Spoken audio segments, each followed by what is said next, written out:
Hi everyone, today I'll be reviewing The Trial by Franz Kafka.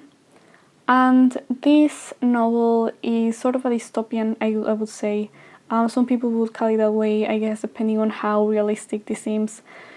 And I guess dystopians are meant to be realistic anyway, but this took me a while to read because, to be honest, I felt it got boring after about halfway through, but I'm glad that I finished reading it because it's actually very good. So for writing style, I'll give it a full star, mostly for the narration. The narration, I would say, is one of the better aspects of this novel. It feels like it was meant to be a first-person narration, but it's a third person because it's like the author, Kafka didn't want us to know exactly how the K character would express himself directly, and he also didn't want us to associate a certain style with him and know what exactly he was feeling and thinking about the things that happened in the story and how he would be emotionally affected by things. But the style does a very good job of adding connotations to characters and situations.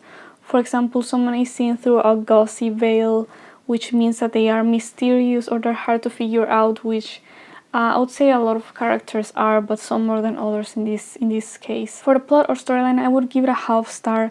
I think my main problem with the pacing is the fact that the middle section of the novel, if you will, is really long. The middle section feels really long because it feels like it's basically the same thing happening maybe 3 or 4 times, and it doesn't really make for that much of a progress in terms of the story. It's basically the character meeting new characters and not really getting information from them exactly, but kind of understanding what is going on and how understanding that it's not really gonna be finding it easy to solve his problem. So in case you don't know, this book is about a man who gets more or less arrested, I guess, not exactly, but he gets accused of a crime, but he doesn't exactly know what he's been accused of, and nobody will tell him the details of what he's been accused of or what he can do about it, and everyone just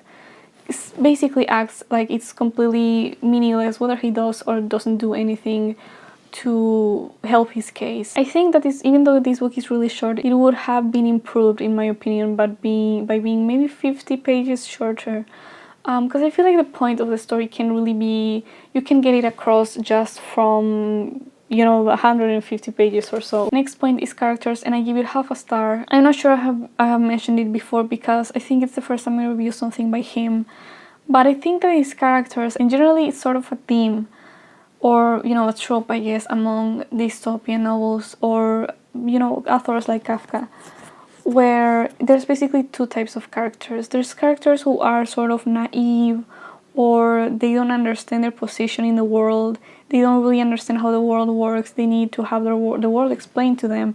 And then there's the other characters who are kind of almost on the evil side, or on the morally gray side, as opposed to the main character.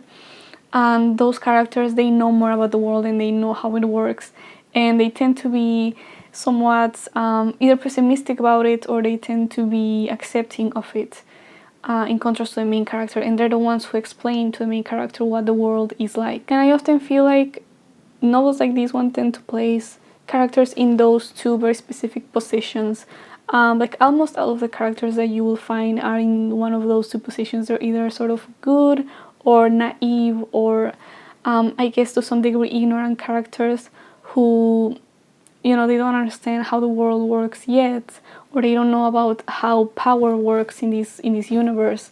And there's ones that do know, but they have resigned to, they have accepted it, they have accepted that the world is flawed, and they are the ones who tell the main character that the world is flawed, but it is meant to be kept that way in some way, or that there's nothing that you can do about it. And of course that also has a lot to do with the message of the story, especially the message of the story in this novel, that the individual doesn't really have that much power in comparison to these structures. But it also makes the characters feel and seem much less like real people and more like they're just concepts, or they're just roles, or they're just positions. And I guess that is also intentional, but at the same time I feel like that's something that dystopian novels, or novels like this one, suffer from, really, because it doesn't really get to convince you that it's a real phenomenon. Even if it is, the way that it's presented in a story like this, it makes it feel almost as if it was fictional,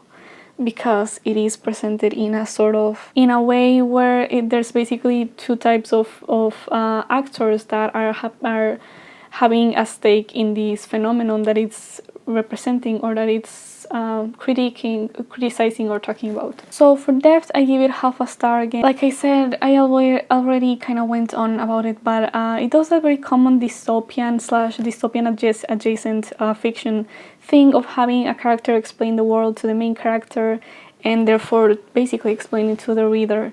And there's definitely something to be taken from this novel, at least from people's interpretation of it. But for the most part, I think that the same point is basically repeated over and over in the story. I also feel like the points that were made at the beginning of the story, or by about half of it, were the same ones that were made basically by the end. Like, there's not really that much of a development of the concept itself throughout the story.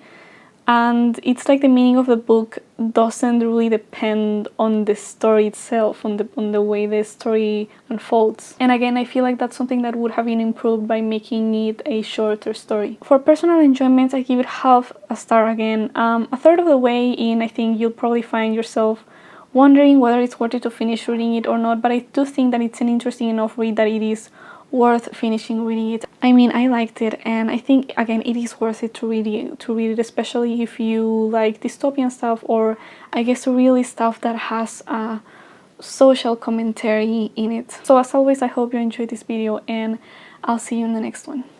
Bye!